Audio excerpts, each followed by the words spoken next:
buenas noches a todo el mundo. Bienvenidos a nuestro programa. Bueno, bienvenidos a esta televisión los que se incorporen ahora a ella, porque sé que muchos de ustedes ya estaban disfrutando de la programación de Déjate Televisión. Es nuestro turno, es el turno de relatos y esta noche tengo el placer de hablar un ratito con un hombre que es escritor y poeta y que ha escrito más de 1500 sonetos. No exagero, de verdad. 1500 sonetos, y él dentro de un momentito va a decir que sí, que efectivamente así es. Es un gran aficionado a los toros, nos va a hablar de un libro reciente que ha escrito sobre Miguel Hernández y de otro libro que está a punto de ver la luz, de un tema absolutamente distinto, pero todo a su debido tiempo. Y aquí ya mismo estoy presentándoles a Luis Gutiérrez. Luis, bienvenido, buenas noches. Bien hallada, Julia, encantado de estar aquí con vosotros. Oye, ¿no será, como dirían los andaluces, una desageración lo tuyo de contarnos que has escrito 1500 sonetos? Están registrados en el registro de la propiedad intelectual. O sea, quiere decir que lo que yo digo está avalado por el propio registro, aparte de que quedan bastantes más por registrar, porque yo esto lo voy registrando por volúmenes, por tomos, ¿no? Y entonces, pues cuando llevo aproximadamente unas 300 páginas, pues los llevo al registro con un título genérico y luego de ahí voy extrayendo cuando en su momento vaya sacando un libro. ¿Qué proporción de todos estos sonetos están dedicados al mundo de los toros? Pues fíjate, el mundo de los toros no creas tú que hay mucho, ¿eh? No. O sea, están más dedicados pues, a cosas de la vida. Hay mucho tema social y luego la propia vida, pues en fin. Y relacionado, por ejemplo, como tú has dicho, con el Miguel Hernández, al final hay una separata que tiene, me parece que son unos 20 y tantos sonetos, Miguel Hernández. Y algunos alejandrinos también, de 14... que son más extensos que el endecasílabo, ¿sabes? Y bueno, pues sí, la verdad es que el soneto es una cosa que al principio parece que es imposible componer un soneto, pero cuando le coges el tranquillo no resulta tan difícil. Sí, es todo empezar, ¿no? Sí, todo empezar. Luis, sobre Miguel Hernández, que se ha escrito muchísimo. Lógicamente tú, como escritor, pues habrás pretendido ir a unos aspectos que no estén quizás muy tratados por otros tratados sobre Miguel Hernández o otros escritores que se han ocupado de este nuestro gran poeta. Háblanos de este libro, de lo que tú has escrito. Bueno, pues el libro de Miguel Hernández es una biografía sobre él, muy documentado en el libro de José Luis Ferris, que es uno de los biógrafos posiblemente más autorizados de Miguel Hernández, es el director de la cátedra de Alicante de Miguel Hernández. Y sí, la verdad es que eso a mí me sorprendió mucho porque siempre se ha dicho que si Miguel Hernández, que fue bueno, que no tuvo una cultura, digamos, colegiada, ¿no? Pero Miguel Hernández era una persona que al final lo analizas y estuvo 10 o 12 años estudiando en colegios y tal. Sí es cierto que no tuvo el apoyo ni siquiera de su padre, porque Miguel Hernández, por sus propios méritos, entró en el Colegio de Santo Domingo de los jesuitas, que estaba al lado de su casa. Y con una desgracia familiar, que fue el fallecimiento de uno de sus tíos, Francisco Corro, le llamaban Corro la familia, pues el padre, pues nada, le sacó del colegio cuando era un lujo ir a ese colegio, porque verdaderamente iban los niños, digamos, privilegiados, y él fue por sus propios méritos, porque estaba en un colegio, digamos, al lado del Colegio de Santo Domingo, que era como una especie de sucursal del de Santo Domingo para los niños pobres, ¿no? Que era el de Santa María. Pero por sus propios méritos los jesuitas le vieron y se lo llevaron. Ahí fue donde conoció a Ramón Sige, que por cierto Ramón Sige se llamaba José Marín. Ramón Sige fue un apodo, o sea, un seudónimo que se puso. Lo de yo quiero ser llorando, el hortelano, de la tierra que ocupas estercolas, compañero del alma tan temprano. A las desalentadas amapolas daré tu corazón por alimento, tanto dolor se agrupa en mi costado, que por doler me duele hasta el aliento. Como ves, también muy aficionada, y aquí todavía tengo unos cuantos poemas de Miguel Hernández.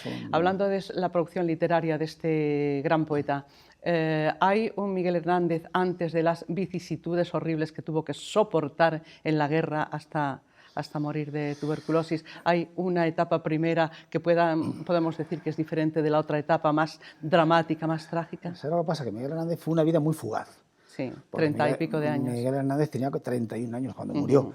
Entonces su vida está muy condensada en un tiempo muy corto. O sea, yo por eso muchas veces digo, es que es lo que no escribió el prefacio de su obra realmente, porque con 31 años morir y de esos 31 años, 6 fueron entre cárcel y guerra, o guerra y cárcel, Pues claro, hombre, que fue prácticamente cuando escribió su obra.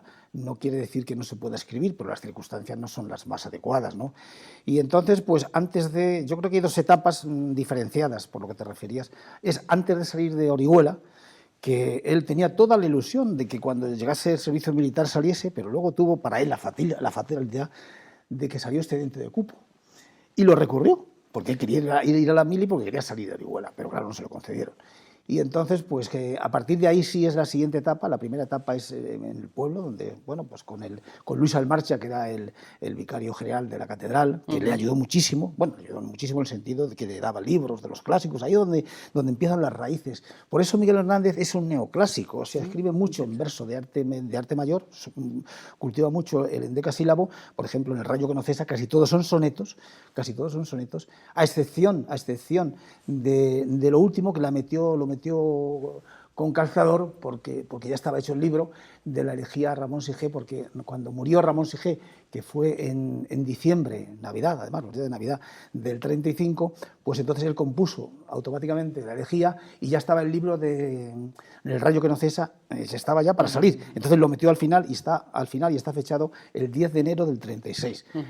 Aún así, la elegía de Ramón Sige, aunque no estén sonetos, son versos endecasílabos, porque son tercetos encadenados, ¿sabes? Que, en fin, que es más o menos, son tercetos, que es de 11 sílabas, al final termina con un serventesio, pero vamos, que es prácticamente el verso endecasílabo. Te decía de las dos etapas. Sí, las dos etapas es la anterior a salir de Orihuela y la posterior. Él con 21 años, luego ya, viendo que no es a través del servicio militar, pues decide venirse a Madrid. El primer viaje fue calamitoso, o sea, venía recomendado incluso por José María Martínez, que era el alcalde de Orihuela, a Concha Albornoz. Concha Albornoz era la hija de Álvaro Albornoz, que era el ministro de Justicia, y bueno, pues cuando le vio en su casa dijo, esto es un pastorcito que ha llegado en Navidad, o sea, no le hizo mucho caso. Y el hombre pues tuvo que volver desalentado, pasó de todo, estuvo, bueno, de aquí para allá, enfermo de muchas calamidades. Pero le sirvió bastante, porque a la vuelta, Ramón Sige precisamente le preparó un retorno a Madrid un poco ya más organizado, que fue entonces cuando vino y trajo entonces una obra de teatro, curiosamente, La danzarina bíblica, que luego lo cambiaron el título de ¿Quién te ha visto y quién te ve? La sombra de lo que eras, y se lo trajo a José Bergavín. José Bergavín tenía, además, muy cerca de donde estamos ahora, tenía ahí en la calle, cerca de, según bajas por la Gran Vía a la derecha, tenía el estudio, tenía una revista de Cruz y Raya. Entonces, cuando vio esa obra que le trajo Miguel Hernández, se prendó tanto de ella que le dio 400 pesetas, me parece, para asegurarse los derechos de publicación en esa obra. Tenemos que dar un salto porque tenemos solo 15 minutos. Sí. Eres un buen conversador y tienes tantos datos en la memoria, pero la etapa horrible de la guerra y lo que este hombre todavía escribiría hasta su muerte. Sí, él escribió, prácticamente su obra está entre la guerra, como yo digo, y la cárcel. Es donde está su obra. Y bueno, pues sus versos están rasgados de dolor, están rasgados de reclamación de la justicia. Y el hombre, pues yo creo que fue, yo siempre lo he dicho, fue una víctima ideológica, o sea, un hombre que bueno, pues él nunca quiso renunciar a sus principios porque tuvo posibilidades, tuvo muchas posibilidades de salir de la cárcel porque tenía muy buenas relaciones. Y curiosamente relaciones con el régimen que le metió en la cárcel, porque él tenía, José María de Cosillo, por ejemplo, era de la Falange, ¿no? Y entonces tenía posibilidades. Por eso, cuando le condenaron a muerte, sobre todo el general Varela y Sánchez Maza, que eran la mano derecha de Franco, por así decirlo, intervinieron para que eso se lo condenase. Y la enfermedad tenía más prisa. Y luego la enfermedad, pues sí, verdaderamente ahí yo creo que Luis Almarcha estuvo un poco descuidado. No lo sabía que se iba a morir, porque Luis Almarcha también le podía haber sacado de la cárcel, bueno, fue el que estuvo, o sea, el clérigo, que entonces los clérigos iban a las Cortes, fue el clérigo que más tiempo estuvo en las Cortes. Luis Almarcha después terminó siendo obispo de León y está enterrado en la Catedral de León. Tenemos muy poco tiempo, tenemos 6 o 7 minutitos. La presencia siempre como metáfora también y como desgarro de la sangre en tantos poemas de Miguel Hernández, ¿no? De sangre en sangre vengo como el mar de ola en ola, de color de amapola el alma tengo, de amapola sin suerte es mi destino, y llego de amapola en amapola a dar en la cornada de mi sino. Punto y seguido, y me parece que tenemos que ir al relato. ¿Te parece? Has traído un relato que, por cierto, versificado también, como tienes esta facilidad. Vamos a él. Bueno, el relato que tengo, pues precisamente está basado en un poema de Miguel Hernández, que es el del Niño Yuntero. Venga, El adelante. Niño Yuntero, que bueno, es voy a dar 2 o 3 estrofas del Niño Yuntero para situarnos. Es el Niño Yuntero, junto con el poema de Aceituneros, de Jaén, es un poco el canto a la injusticia que existía en el Niño Yuntero, más acentuada porque estaba refiriéndose a un niño, ¿no? Como dice, empieza a vivir y empieza a morir de punta y punta, lavando la corteza de su madre, que es la yunta. O sea, verdaderamente Luis, que no tenemos tiempo. Que no tenemos tiempo. Bueno, pues vamos entonces al breve cuento, que es en poesía, y es un homenaje, una tetralogía en décimas, al Niño Yuntero de Miguel Hernández.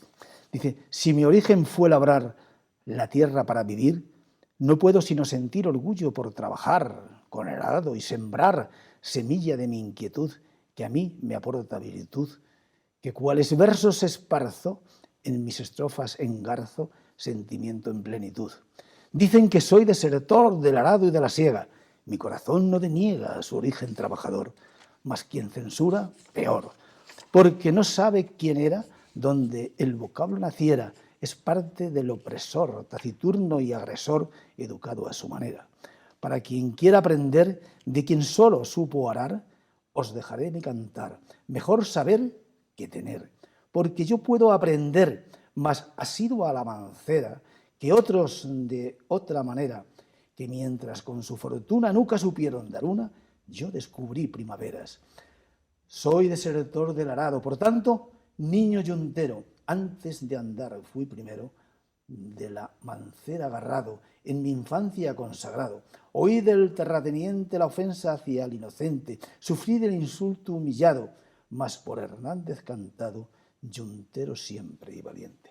Qué bonito, ahí tienen ustedes un poetazo también, Luis Gutiérrez. Es un homenaje al Niño Yuntero de Miguel Hernández. Sí, muy bien. Pues nada, que antes de irnos, por supuesto, no nos vamos sin que nuestra audiencia sepa algo de ese libro, que todavía no está en las librerías y que lo estás prácticamente ultimando. Protocolo de un diagnóstico, un tema diametralmente opuesto, en este caso de la poesía, que también se podría hacer tristes poemas sobre la enfermedad del cáncer. De hecho, sobre ello tengo también bastantes sonetos escritos, ¿no? Y no dudo que algún día leemos. Dinos brevemente de qué va este libro y quién te lo inspira. ¿Quién te lo inspira? Empieza con una estrofa cortita de Antonio Machado, cuando dice: al olmo viejo hendido por el rayo en su mitad podrido, con las lluvias de abril, el sol de mayo, algunas hojas verdes le han salido. Claro. Mi corazón espera también hacia la luz y hacia la vida otro milagro de la primavera. Sí. Esto se lo hace, como sabes, Machado, cuando caminaba con Leonor en su silla de ruedas porque estaba enferma y se iba a morir. Y entonces vio un olmo que salieron unas hojas verdes y dijo: hombre, al olmo viejo hendido por el rayo mitad podrido, como estaba la pobre Leonor. Y en ese momento dice: a ver si otro milagro la resucita también a ella. Claro. Este libro habla de las vicisitudes por las que está pasando una persona que ha superado el cáncer.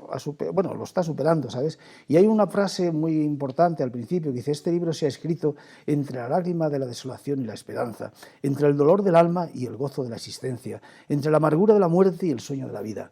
Pero sobre todo se ha escrito por el amor que siempre tendré al mundo en el que vivo y a los seres que me quieren. Me imagino que todo el libro es un relato del proceso hasta llegar a este punto en el que la persona sale adelante, ¿no? ¿O cómo?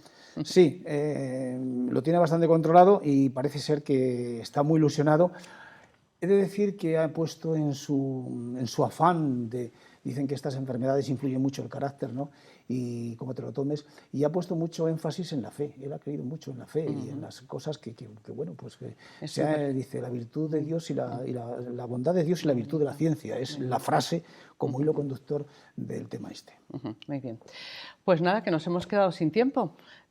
Nos habías traído un precioso poema que en otra ocasión tendrás ocasión de leer, y que te ha inspirado precisamente esta televisión, sí, Déjate TV. Ahí está, sí. Bueno, ¿te dejas invitar dentro de un mes o dos? Cuando ¿sí? quieras. Es que eres muy buen orador y claro, y nosotros solo tenemos 15 minutillos. Bueno, pues Luis Gutiérrez, que lo tengas bueno mucha si breve, suerte. 2 veces bueno. Claro que sí, que tengas mucha suerte con todo lo que haces y escribes y que sigas disfrutando de tu pasión, por otra parte, que es el mundo de los toros. Sí. Luis Gutiérrez. Bien, pues hasta aquí nuestro tiempo. Ya ven ustedes que a veces la presentadora es un poco pesadita en esto de que que se nos va el tiempo, que se nos va el tiempo, pero es que es así. Espero que lo hayan vivido, que lo hayan disfrutado como nosotros. Hasta una nueva ocasión. Muy buenas noches.